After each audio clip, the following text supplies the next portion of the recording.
This is the story of a man named Stanley. Stanley worked for a company in a big building where he was employee number 427. Employee number 427's job was simple. He sat at his desk in room 427 and he pushed buttons on a keyboard. Orders came to him through a monitor on his desk, telling him what buttons to push, how long to push them, and in what order.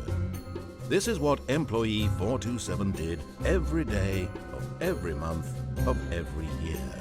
And although others might have considered it soul-rending, Stanley relished every moment that the orders came in, as though he had been made exactly for this job. And Stanley was happy. And then one day, something very peculiar happened. Something that would forever change Stanley. Something he would never quite forget. He had been at his desk for nearly an hour when he realized that not one single order had arrived on the monitor for him to follow. No one had showed up to give him instructions, call a meeting, or even say hi. Never in all his years at the company had this happened, this complete isolation. Something was very clearly wrong. Shocked, frozen solid, Stanley found himself unable to move for the longest time. But as he came to his wits and regained his senses, he got up from his desk and stepped out of his office.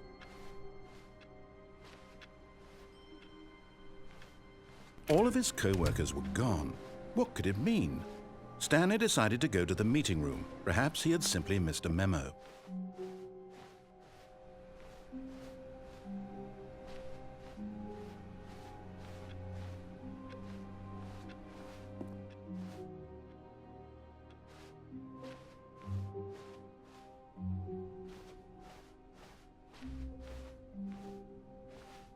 When Stanley came to a set of 2 open doors, he entered the door on his left.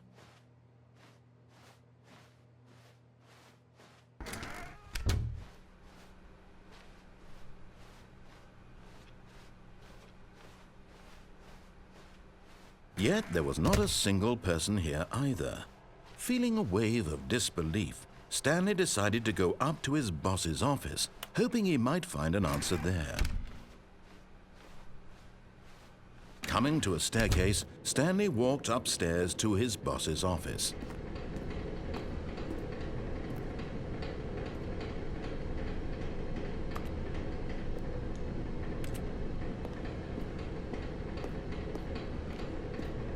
But Stanley just couldn't do it. He considered the possibility of facing his boss. Admitting he had left his post during work hours, he might be fired for that. And in such a competitive economy, why had he taken that risk? All because he believed everyone had vanished? His boss would think he was crazy. And then something occurred to Stanley. Maybe, he thought to himself, maybe I am crazy. All of my co-workers blinking mysteriously out of existence in a single moment for no reason at all? None of it made any logical sense. And as Stanley pondered this, he began to make other strange observations. For example, why couldn't he see his feet when he looked down? Why did doors close automatically behind him wherever he went? And for that matter, these rooms were starting to look pretty familiar. Were they simply repeating? No, Stanley said to himself, this is all too strange. This can't be real. And at last, he came to the conclusion that had been on the tip of his tongue. He just hadn't found the words for it. "I'm dreaming!" he yelled. "This is all a dream." Oh, what a relief Stanley felt to have finally found an answer, an explanation. His co-workers weren't actually gone. He wasn't going to lose his job. He wasn't crazy after all. And he thought to himself, I suppose I'll wake up soon. I'll have to go back to my boring real-life job pushing buttons. I may as well enjoy this while I'm still lucid. So he imagined himself flying and began to gently float above the ground. Then he imagined himself soaring through space on a magical starfield, and it too appeared. It was so much fun, and Stanley marveled that he had still not woken up. How was he remaining so lucid? And then perhaps the strangest question of them all entered Stanley's head. One he was amazed he hadn't asked himself sooner. Why is there a voice in my head dictating everything that I'm doing and thinking? Now the voice was describing itself being considered by Stanley, who found it particularly strange. I'm dreaming about a voice describing me, thinking about how it's describing my thoughts, he thought. And while he thought it all very odd and wondered if this voice spoke to all people in their dreams, the truth was that, of course, this was not a dream. How could it be? Was Stanley simply deceiving himself, believing that if he's asleep, he doesn't have to take responsibility for himself? Stanley is as awake right now as he's ever been in his life. Now, hearing the voice speak these words was quite a shock to Stanley. After all, he knew for certain, beyond a doubt, that this was in fact a dream. Did the voice not see him float and make the magical stars just a moment ago? How else would the voice explain all that? This voice was a part of himself too. Surely, if he could just... He would prove it. He would prove that he was in control, that this was a dream. So he closed his eyes gently, and he invited himself to wake up. He felt the cool weight of the blanket on his skin, the press of the mattress on his back, the fresh air of a world outside this one. Let me wake up, he thought to himself. I'm through with this dream. I wish it to be over. Let me go back to my job. Let me continue pushing the buttons. Please, it's all I want. I want my apartment and my wife and my job. All I want is my life exactly the way it's always been. My life is normal. I am normal. Everything will be fine. I am okay.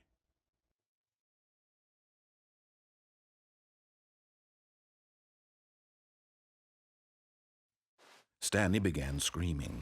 Please, someone, wake me up. My name is Stanley. I have a boss. I have an office. I am real. Please, just someone tell me I am real. I must be real. I must be. Can anyone hear my voice? Who am I? Who am I? And everything went black.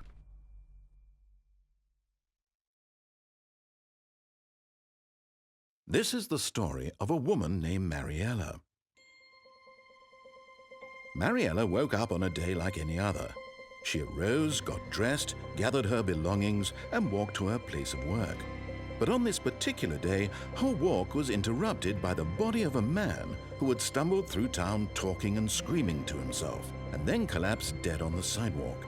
And although she would soon turn to go call for an ambulance, for just a few brief moments she considered the strange man. He was obviously crazy.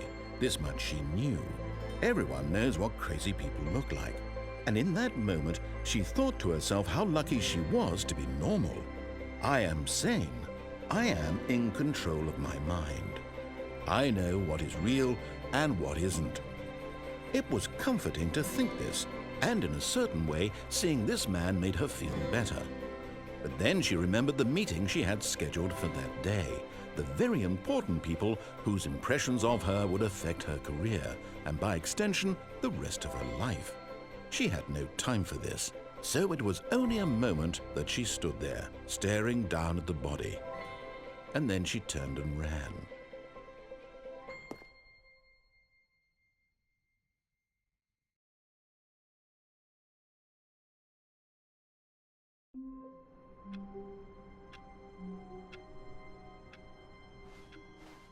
All of his co-workers were gone.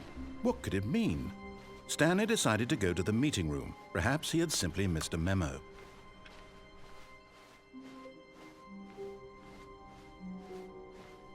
When Stanley came to a set of 2 open doors, he entered the door on his left.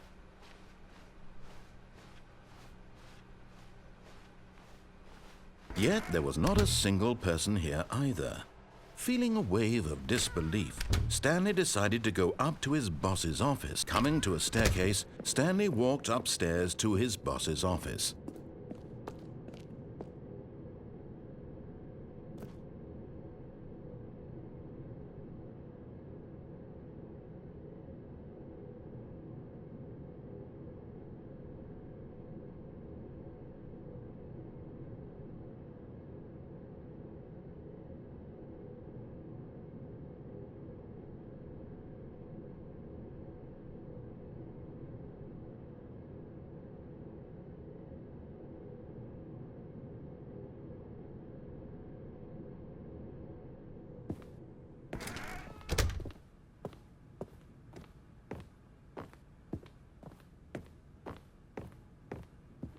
Stepping into his manager's office, Stanley was once again stunned to discover not an indication of any human life.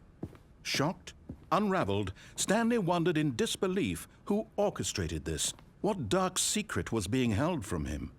What he could not have known was that the keypad behind the boss's desk guarded the terrible truth that his boss had been keeping from him. And so the boss had assigned it an extra secret PIN number, 2845. But of course, Stanley couldn't possibly have known this.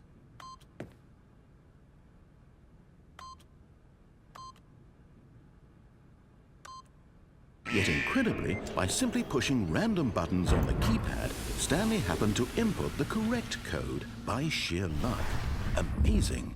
He stepped into the newly opened passageway.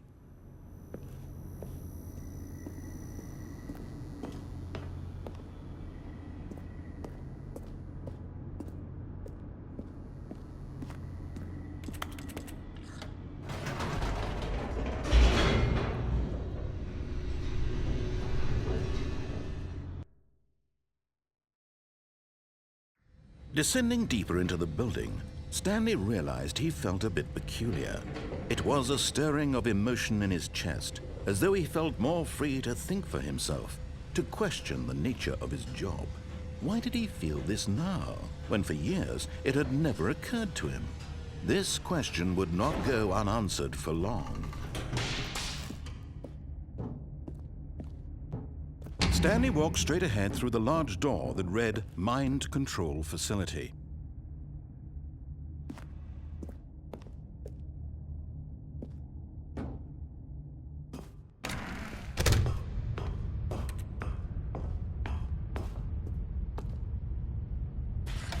The lights rose on an enormous room packed with television screens. What horrible secret did this place hold? Stanley thought to himself. Did he have the strength to find out?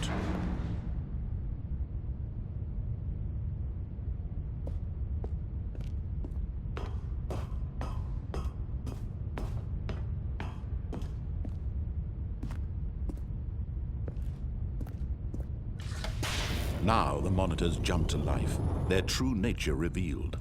Each bore the number of an employee in the building, Stanley's co-workers. The lives of so many individuals reduced to images on a screen, and Stanley, one of them, eternally monitored in this place where freedom meant nothing.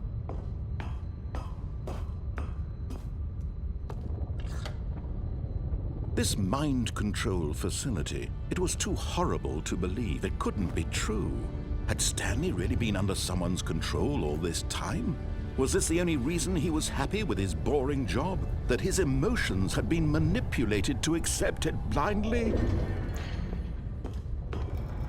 No, he refused to believe it. He couldn't accept it. His own life in someone else's control? Never! It was unthinkable, wasn't it? Was it even possible? Had he truly spent his entire life utterly blind to the world?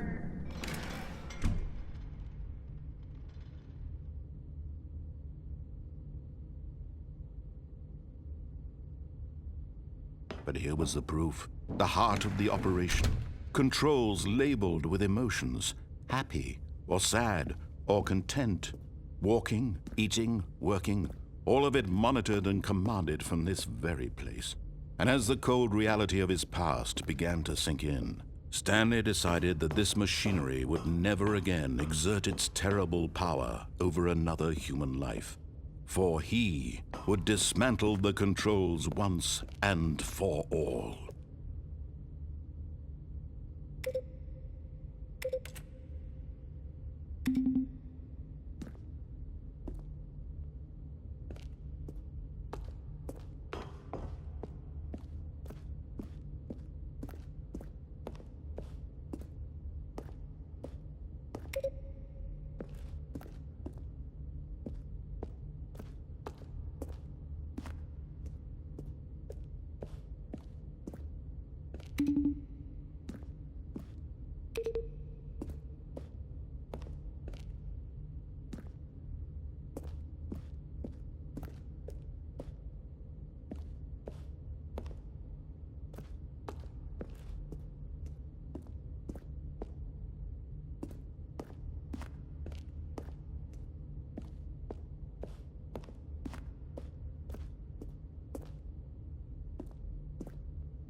And when at last he found the source of the room's power... Oh, Stanley, you didn't just activate the controls, did you? After they kept you enslaved all these years, you go and you try to take control of the machine for yourself. Is that what you wanted? Control? Oh, Stanley, I applaud your effort, I really do. But you need to understand, there's only so much that machine can do. You were supposed to let it go, turn the controls off, and leave. If you want to throw my story off track, you're going to have to do much better than that. I'm afraid you don't have nearly the power you think you do. For example, and I believe you'll find this pertinent, Stanley suddenly realized he had just initiated the network's emergency detonation system. In the event that this machine is activated without proper DNA identification, nuclear detonators are said to explode, eliminating the entire complex. How long until detonation then? Let's say, 2 minutes. Ah, now this is making things a little more fun, isn't it, Stanley? It's your time to shine. You are the star. It's your story now. Shape it to your heart's desires. Oh, this is much better than what I had in mind. What a shame we have so little time left to enjoy it. Mere moments until the bomb goes off. But what precious moments each one of them is. More time to talk about you, about me, where we're going, what all this means. I barely know where to start. What's that? You'd like to know where your co-workers are? A moment of solace before you're obliterated? All right, I'm in a good mood. You're gonna die anyway. I'll tell you exactly what happened to them. I erased them. I turned off the machine. I set you free. Of course, that was merely in this instance of the story. Sometimes when I tell it, I simply let you sit there in your office forever, pushing buttons endlessly and then dying alone. Other times, I let the office sink into the ground, swallowing everyone inside, or I let it burn to a crisp. I have to say this, though, this version of events has been rather amusing. Watching you try to make sense of everything and take back the control wrested away from you, it's quite rich. I almost hate to see it go. But I'm sure whatever I come up with on the next go-around will be even better. My goodness, only 34 seconds left. But I'm enjoying this so much. You know what? To hell with it. I'm going to put some extra time on the clock. Why not? These are precious additional seconds, Stanley. Time doesn't grow on trees. Oh dear me, what's the matter, Stanley? Is it that you have no idea where you're going or what you're supposed to be doing right now? Or did you just assume when you saw that timer that something in this room was capable of turning it off? I mean, look at you.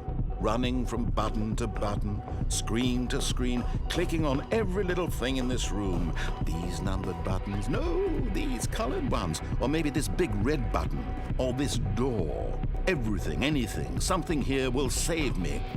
Why would you think that, Stanley? That this video game can be beaten? Won? Solved? Do you have any idea what your purpose in this place is? Stanley, you're in for quite a disappointment. But here's a spoiler for you. That timer isn't a catalyst to keep the action moving along. It's just seconds ticking away to your death. You're only still playing instead of watching a cutscene because I want to watch you for every moment that you're powerless. To see you made humble. This is not a challenge. It's a tragedy. You wanted to control this world, that's fine. But I'm going to destroy it first, so you can't. Take a look at the clock, Stanley. That's 30 seconds you have left to struggle. 30 seconds until a big boom and then nothing. No ending here, just you being blown to pieces. Will you cling desperately to your frail life, or will you let it go peacefully? Another choice. Make it count, or don't. It's all the same to me, all a part of the joke. And believe me, I will be laughing at every second of your inevitable life from the moment we fade in until the moment I say, happily ever after.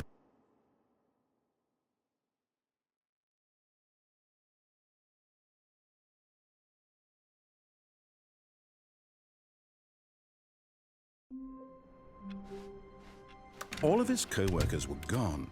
What could it mean? Stanley decided to go to the meeting room. Perhaps he had simply missed a memo.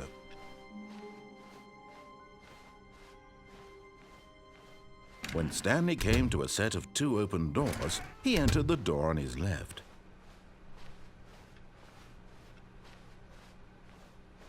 Yet there was not a single person here either. Feeling a wave of disbelief, Stanley decided to go up to his boss's office. Coming to a staircase, Stanley walked upstairs to his boss's office.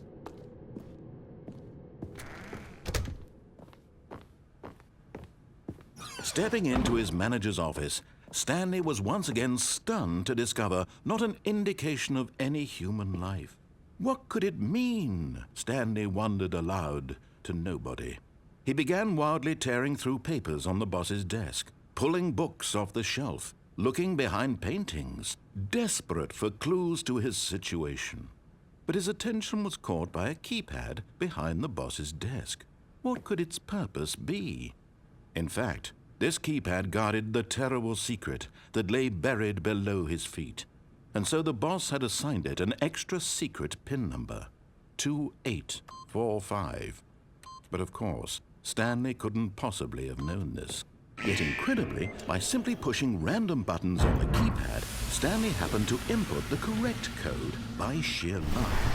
Amazing. He stepped into the newly opened passageway.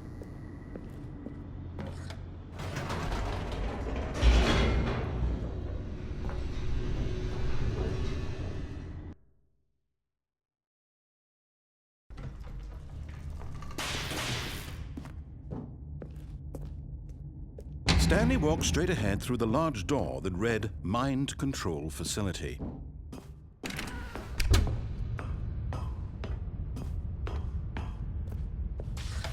The lights rose on an enormous room packed with television screens. What horrible secret did this place hold? Stanley thought to himself. Did he have the strength to find out?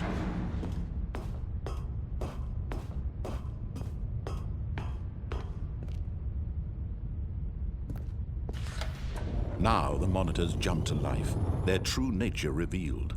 Each bore the number of an employee in the building, Stanley's co-workers. The lives of so many individuals reduced to images on a screen, and Stanley, one of them, eternally monitored in this place where freedom meant nothing. This mind control facility, it was too horrible to believe. It couldn't be true.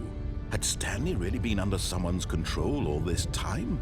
Was this the only reason he was happy with his boring job? That his emotions had been manipulated to accept it blindly? No, he refused to believe it. He couldn't accept it. His own life in someone else's control? Never! It was unthinkable, wasn't it? Was it even possible? Had he truly spent his entire life utterly blind to the world? But here was the proof, the heart of the operation. Controls labeled with emotions, happy or sad or content, walking, eating, working, all of it monitored and commanded from this very place. And as the cold reality of his past began to sink in, Stanley decided that this machinery would never again.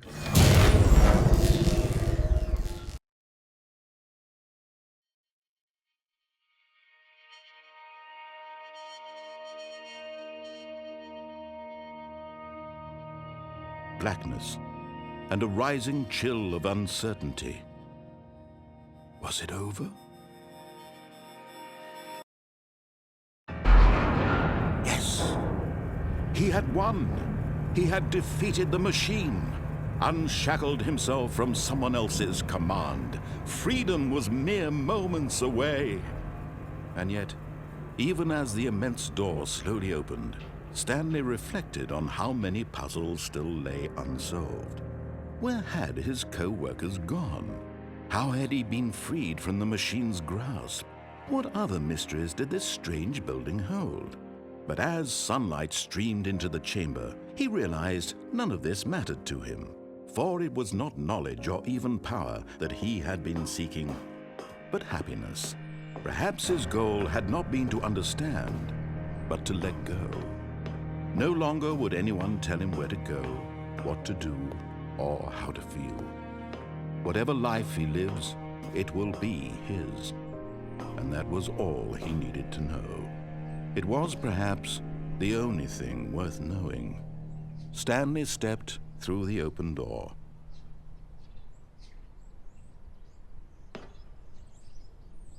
Stanley felt the cool breeze upon his skin, the feeling of liberation, the immense possibility of the new path before him. This was exactly the way, right now, that things were meant to happen. And Stanley was happy.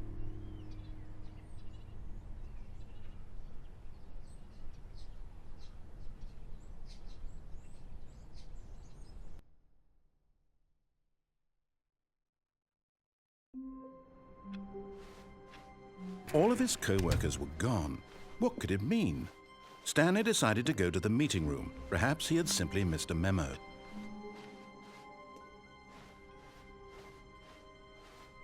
When Stanley came to a set of 2 open doors, this was not the correct way to the meeting room, and Stanley knew it perfectly well.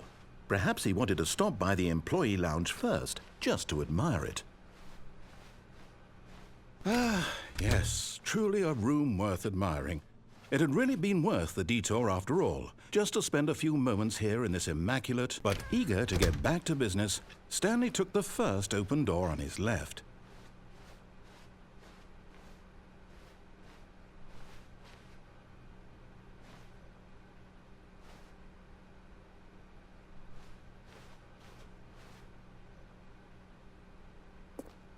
Stanley was so bad at following directions, it's incredible he wasn't fired years ago.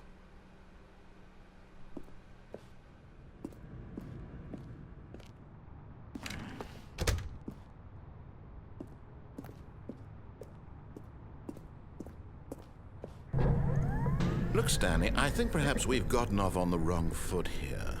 I'm not your enemy, really, I'm not.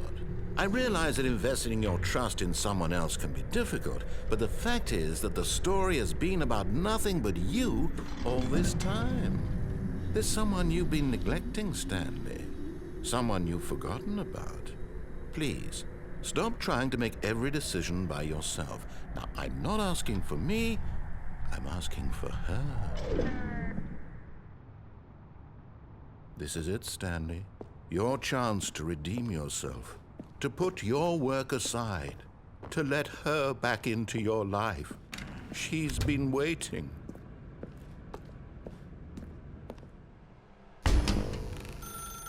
That's her, Stanley. You need to be the one to do this, to reach out to her. If you can truly place your faith in another, then pick up the phone.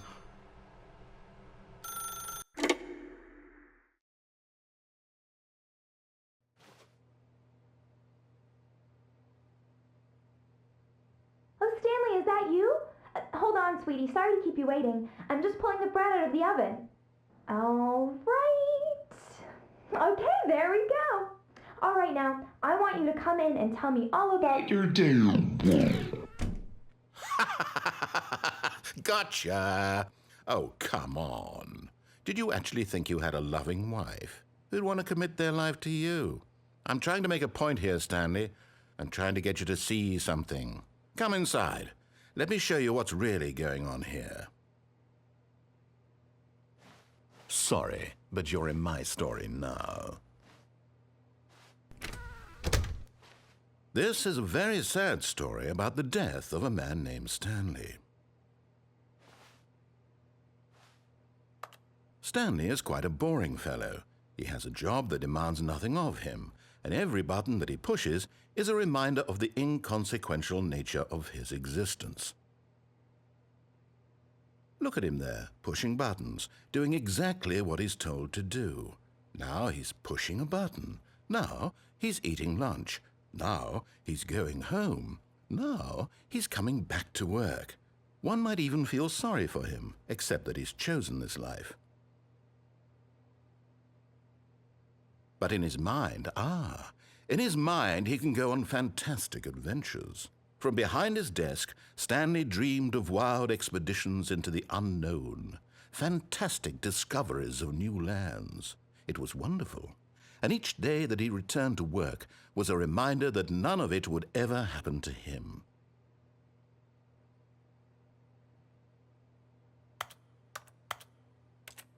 And so he began to fantasize about his own job.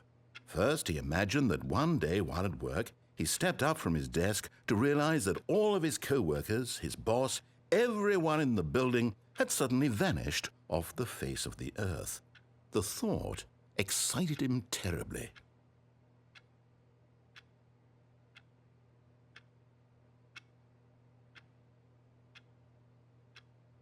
So he went further.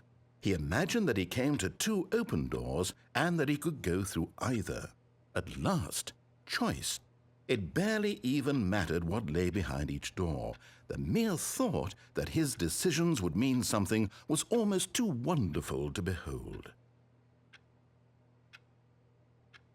As he wandered through this fantasy world, he began to fill it with many possible paths and destinations. Down one path lay an enormous round room with monitors and mind controls. And down another was a yellow line that weaved in many directions. And down another was a game with a baby. And he called it the Stanley Parable.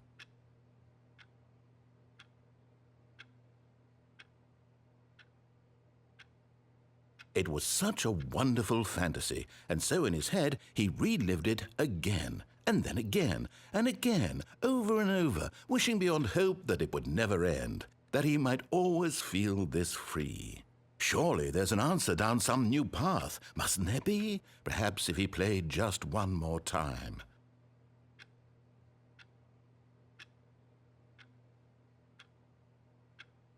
But there is no answer.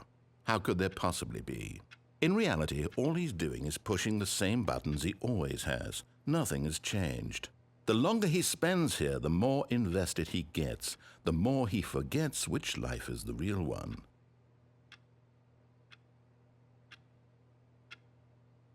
And I'm trying to tell him this, that in this world he can never be anything but an observer, that as long as he remains here, he's slowly killing himself. But he won't listen to me. He won't stop. Here, watch this. Stanley, the next time the screen asks you to push a button, do not do it. You see? Can he just not hear me? How can I tell him in a way that he'll understand that every second he remains here, he's electing to kill himself? How can I get him to see what I see? How can I make him look at himself?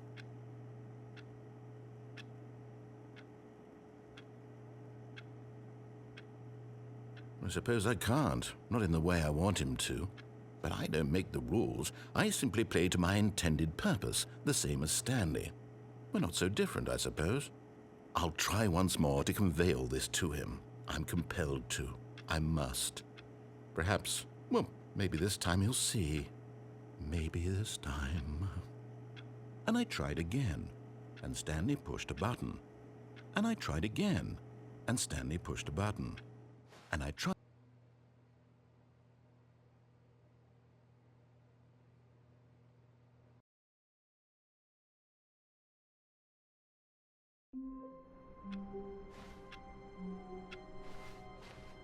All of his co-workers were gone. What could it mean? Stanley decided to go to the meeting room. Perhaps he had when Stanley came to a set of 2 open doors. This was not the correct way to the meeting room, and Stanley knew it perfectly well. Perhaps he wanted to stop by the employee lounge first, just to admire it. Wow, yes, this room. But eager to get back to business, Stanley took the first open door on his left.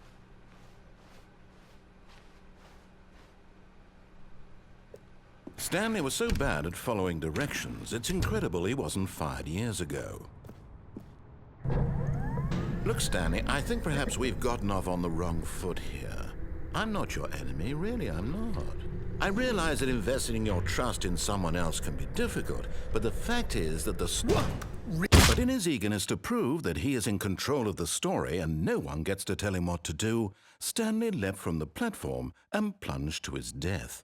Good job, Stanley. Everyone thinks you are very powerful.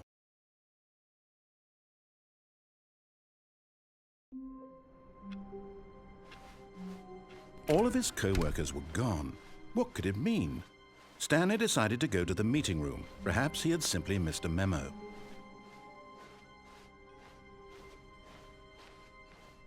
When Stanley came to a set of 2 open doors, this was not the correct way to the meeting room, and Stanley knew it perfectly well. Perhaps he wanted to stop by the employee lounge first, just to admire it. The lounge was sublime, a work of art. But eager to get back to business, Stanley took the first open door on his left. Stanley was so bad at following directions, it's incredible he wasn't fired years ago. Look, Stanley, I think perhaps we've gotten off on the wrong foot here. I'm not your enemy, really, I'm not. I realize that investing your trust in someone else can be difficult, but the fact is that the story has been about nothing but you all this time. There's someone you've been neglecting, Stanley. Someone... What? Really? I was in the middle of something. Do you have zero consideration for others? Are you that convinced that I want something bad to happen to you? Why, I don't know how to convince you of this, but I really do want to help you, to show you something beautiful. Look, let me prove it. Let me prove that I'm on your side. Give me a chance. Now listen carefully, this is important. Stanley walked through the red door. Aha, perhaps you misunderstood. Stanley walked through the red door. I still don't think we're communicating properly. Stanley walked through the red door. Oh, thank God you are willing to listen to me. Do you see that I really have wanted you to be happy all this time? The problem is all these choices. The two of us always trying to get somewhere that isn't here. Running and running and running, just the way you're doing right now. Don't you see that it's killing us, Stanley? I wanted to stop. We would both be so much happier if we just stopped. And I think I have a solution. Here, let me show you.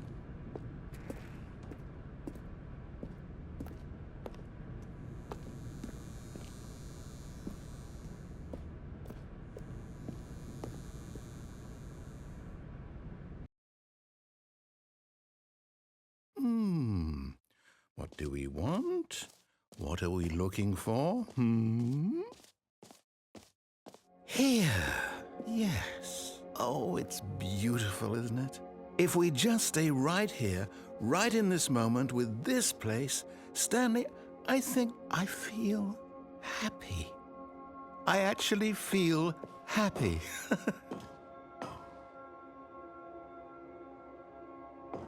No, wait. Where are you going? Oh, no. Stay away from those stairs. If you hurt yourself, if you die, the game will reset. We'll lose all of this. Please, no, Stanley, let me stay here. Don't take this from me. Please, Stanley, think about what you're doing.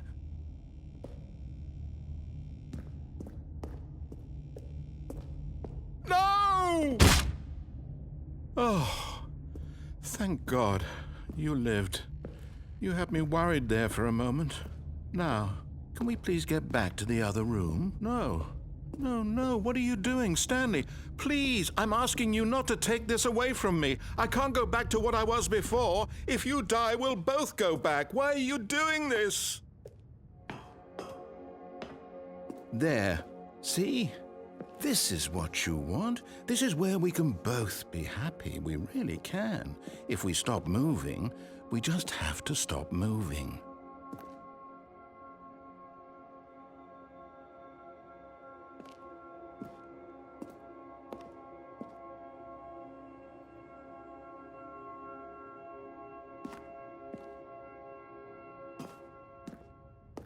Stanley, go back. There's nothing good that can come from this.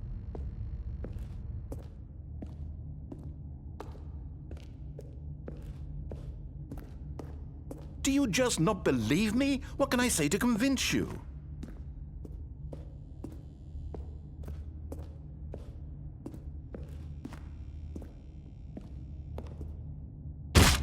Stanley, let's go back to the other room. Can you do that for me? My God, is this really how much you dislike my game? That you'll throw yourself from this platform over and over to be rid of it?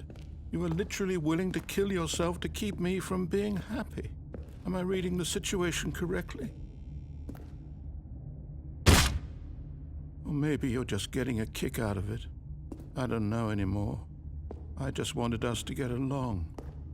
But I guess that was too much to ask. It looks like you wanted to make a choice after all. Well, this one is yours.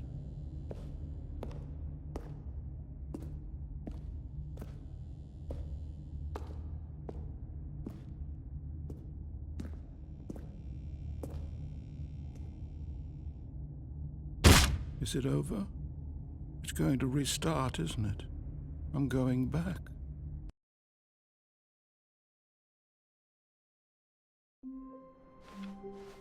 All of his co-workers were gone. What could it mean? Stanley decided to go to the meeting room. Perhaps he had simply missed a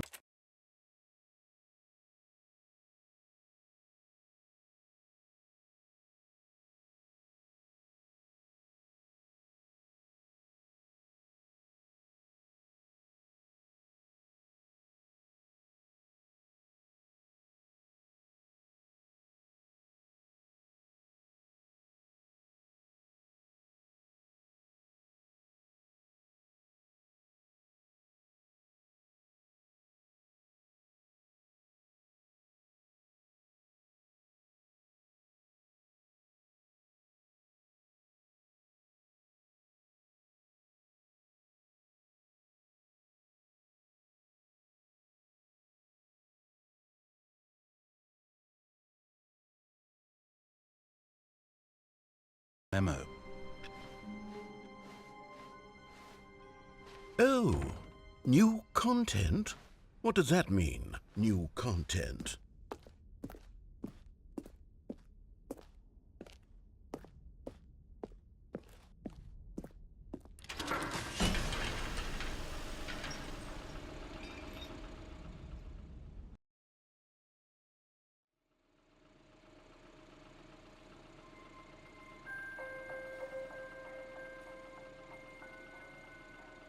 Hello, and thank you for playing the Stanley Parable Ultra Deluxe. As you may know, the Stanley Parable was a video game released in 2013 on home computers. After receiving critical and commercial success, it was expanded upon in 2022 with the Stanley Parable Ultra Deluxe, a reimagining of the game for consoles and home computers. The Stanley Parable Ultra Deluxe features exciting new content that broadens and expands the world of the Stanley Parable, delighting audiences the world over. Please, step inside and see what thrilling new adventures await in the Stanley Parable Ultra Deluxe. Oh, well, this sounds delightful. I'm very excited to see the thrilling new Ultra Deluxe content.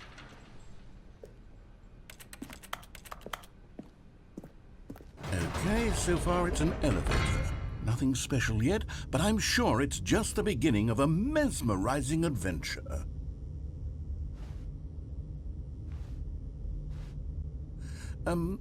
Is it broken?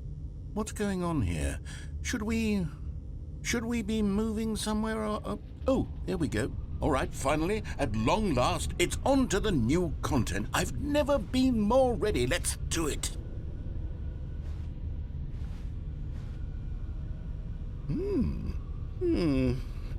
I have to say, initial impressions of Stanley Parable Ultra Deluxe, mostly tedious. It's as if Oh, okay. Let's see the content. Give me the content, Stanley. All right, let's see. It's the jump circle.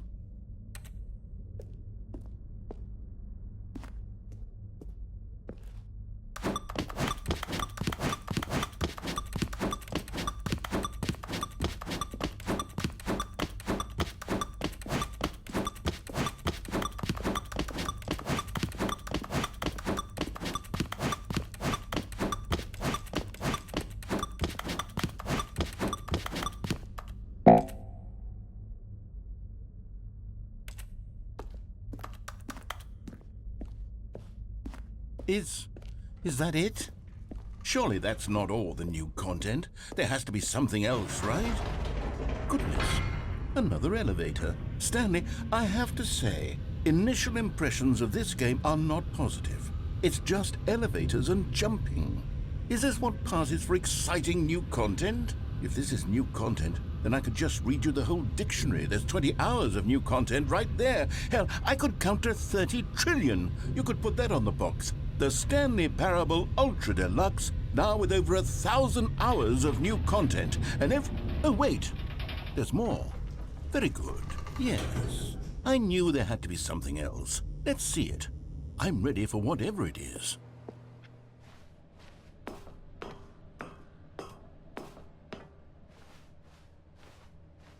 That's it? Oh, you've got to be kidding me. You see, Stanley?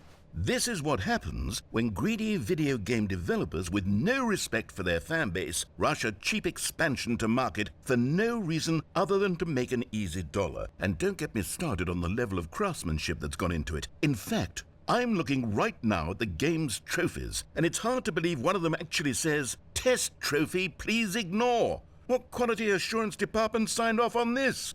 I'm infuriated and I'm offended, and I intend to find these people on Twitter and hold them personally accountable. It's my fault, Stanley. I built up too much anticipation around the new content, I'm afraid. It could never have lived up to such expectations. If you're still with me, why don't we just reset the game, and we'll try to get back to what the Stanley Parable is really about. No frills, no gimmicks. Just you and me having a great time together like always. What do you say, friend?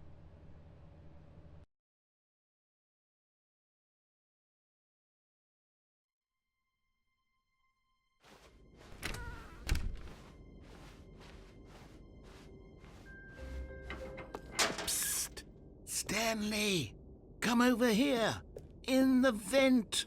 I want to show you something!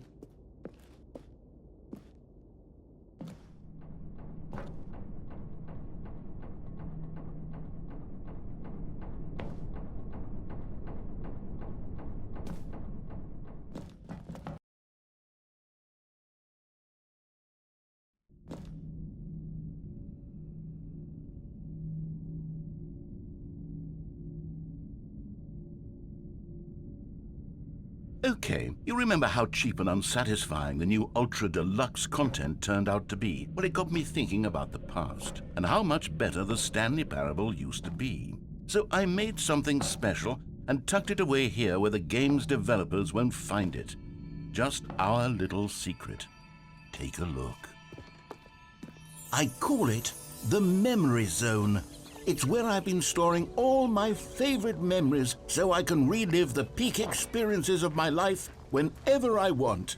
Experiences like the launch of the Stanley Parable on PC. You see, Stanley, doesn't the Memory Zone remind you of how wonderful Stanley Parable was before it was sullied with a cheap PlayStation port?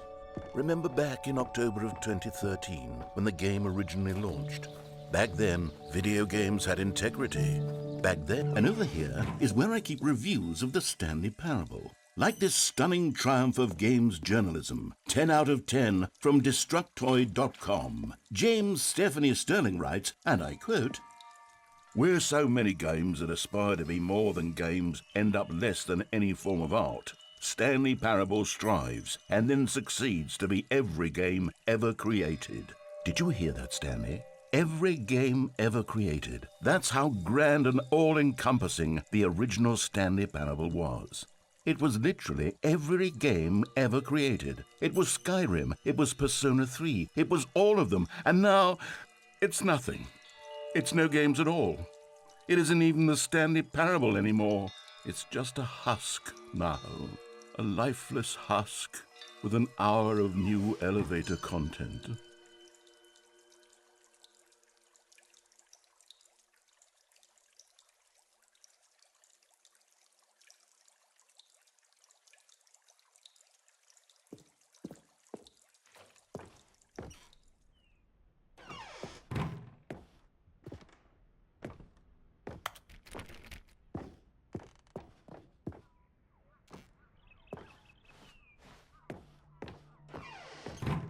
Here's another moving passage, this time from GameSpot.com.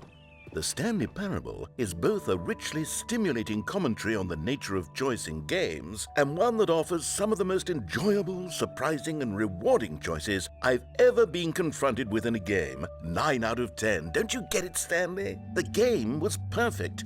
It didn't need anything else. It didn't need new content.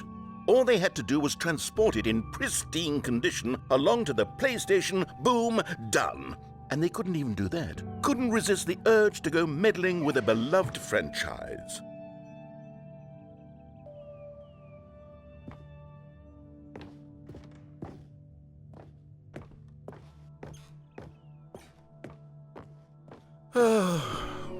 These were simpler times, Stanley. But I wouldn't give to go back, to have it all over again. Wait, hang on. I don't recall this part of the memory zone before. What's this? What's down here? Oh no, oh God, no, Stanley. It's a collection of reviews from Pressurized Gas, the extremely popular online storefront for computer games. I haven't looked at these in years. I can't even imagine what's been collecting down here. Surely these reviews were glowing as well, weren't they?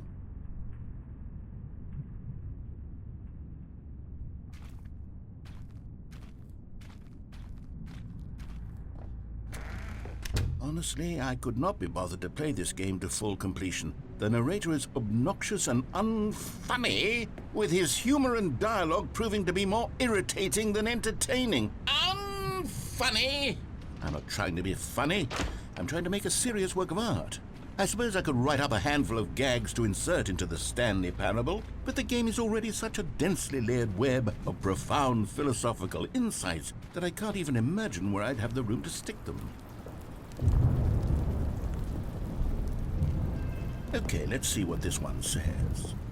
While the idea for the game is good, for someone who prefers non-linear games, this preachiness gets annoying fast. Preachy? Stanley, I'm not preachy, am I? You can tell me if I'm preachy. Honestly, you can. Oh, goodness. This is actually quite shocking for me. To be honest, I had always thought of the game's dialogue as being rather terse to begin with. You can't know how much fluff I cut from the game to get it to feel as light and airy as it... Well, I always thought it did, but maybe it wasn't. Dear, what an awful memory to have to hold on to. These black marks on my otherwise unimpeachable track record. I feel like a failure, like I let these people down. Perhaps the Stanley Parable isn't quite as sterling as I always remembered.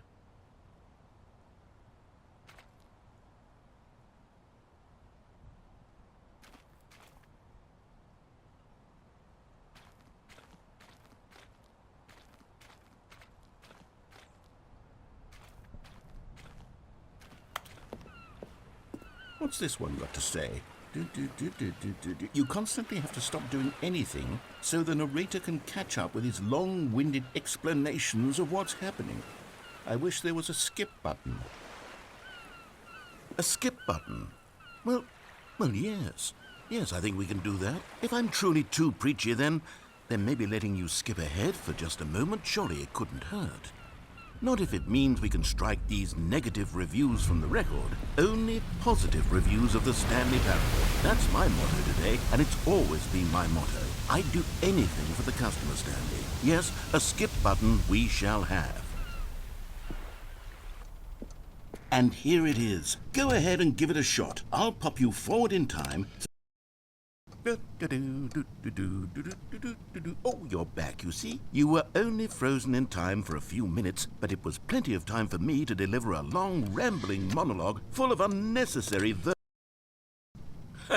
Well, there, sport. You really did catch me rambling on a bit, didn't you? But that's the power of the button. The minute I start to go off on a thoughtless display of self-absorption... Okay, welcome back, Stanley. Now, I should say that the amount of time the button has been skipping through is becoming longer and longer. That last one was, well, I want to say maybe 30, 45 minutes? Stanley, please don't push the button again. It's been 12 hours. You've just been frozen there. I don't know why the skips are getting longer, but they're really, truly getting longer, and my God, there's no way out of the room. Stanley, the door is gone. It's completely gone. I've looked at it from every angle. I've checked every one of those walls. Oh, Stanley, you're back. You're back. Oh, my goodness. I have someone to talk to again. Stanley, I think it's been a week. Or 2 weeks. I've been sitting here all that time. Oh, hello. It's you. You're here again. Welcome. I have had time to think about you and about us and about everything we've been through. I've had so much time. I stopped keeping track after a year. Have you ever sat down in one place?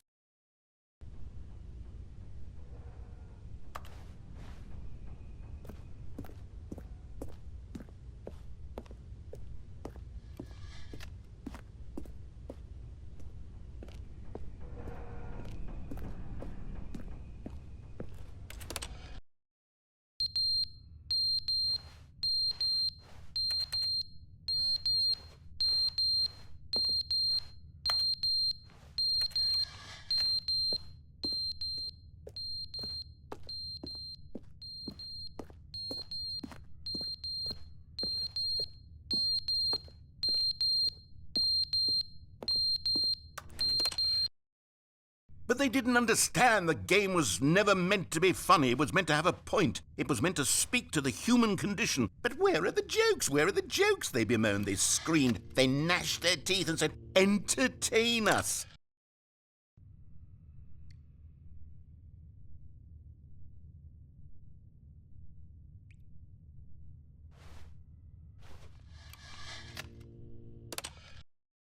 The end is never the end, is never the end, is never the end, is never the end, is never the end, is never the end, is never the end, is never the end, is never the end, is never the end.